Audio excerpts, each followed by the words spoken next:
Okay, so now that you have your basic 12-bar blues down, let's have a look at spicing it up and turning into a more jazz sort of blues. And this is where we start to change things up harmonically speaking. And whilst you don't want to start adding chords and substituting chords left, right, and center on every single beat, by taking inspiration from jazz, we can create some movement and some forward motion. In the first video, we just looked at the 1-4-5 chord, and whilst it sounds pretty cool and rhythmic, there's a strong groove for the first two or three repeats. After a while, it can get quite stale. So this is where we take inspiration from jazz to create that forward motion, to push the progression forward and keep the listener interested, and also to keep you interested as well. So let's have a look at the progression. So we start with the 1 chord in G. So 1 bar of the 1 chord, 1 bar of the 4 chord, which is C7, and then we had 2 bars, of the 1 chord. So we return to the 1 chord for 2 bars. That's the first 4 bars.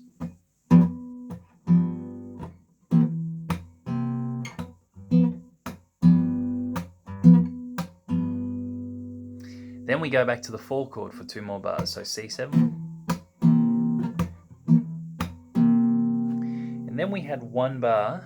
Now, instead of going back to the 1 chord for 2 bars, we're just going to play 1 bar of G. Now, in bar 8, we're going to substitute a chord or a couple of changes. We're going to play a B minor 7 and an E7. Okay, now B minor, I've just gone up the fretboard to the 7th fret.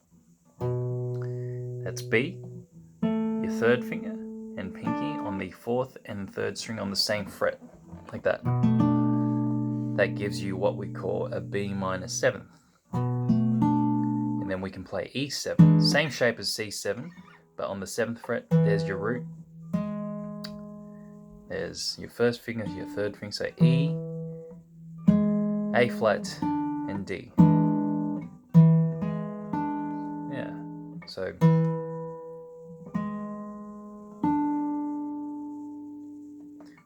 B minor 7 to E7, and that happens in 1 bar, and we call that a 2-5 progression because it takes us into an A minor to D7. Now, if you're not really sure about the names and the vocab, don't worry, just go with it. We call it a 2-5-1 progression. So that's the 8th bar. Okay, so let me put that in context for you. So we had C7, G7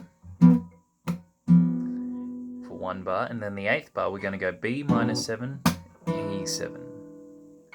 Bang, bang, like that. Then we're going to go to A minor, which is just 2 frets back, and D7. So rather than just having D7 for that 9th bar, we add an A minor to D7. So we have 1 bar of A minor, 1 bar of D7, and then we're going to have the turnaround, which is the last 4 bars, which goes B minor to E7, A minor to D7, and back home. If that's all confusing, just go with it. I'm going to do a play along now, and this will all make sense once you start playing it. So let's go from the top.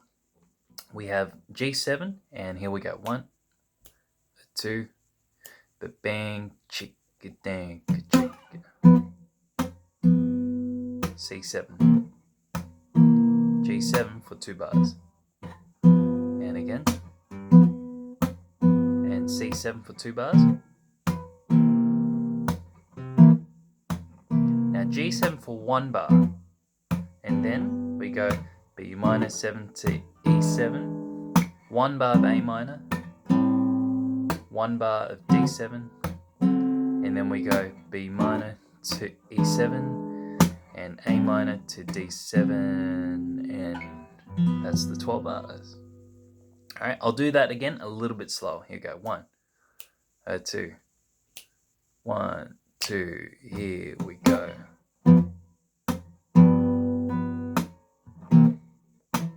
Bar 3,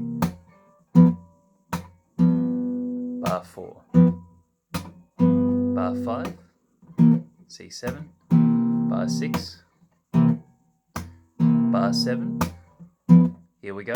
Bar 8 is B minor to E7 on the 1 bar. Bar 9 is A minor.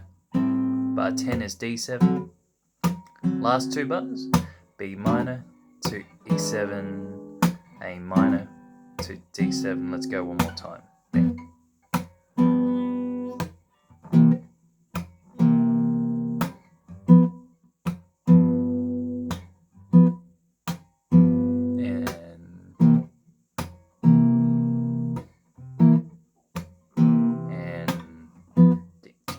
And here we go.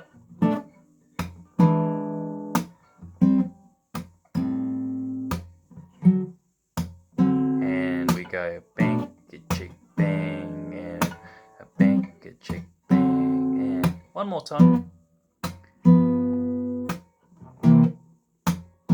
Bar number 3. Bar number 4. Bar 5. Bar 6. You can add those. Bar 7. And bar 8. Bar number 9. Bar 10. And 11.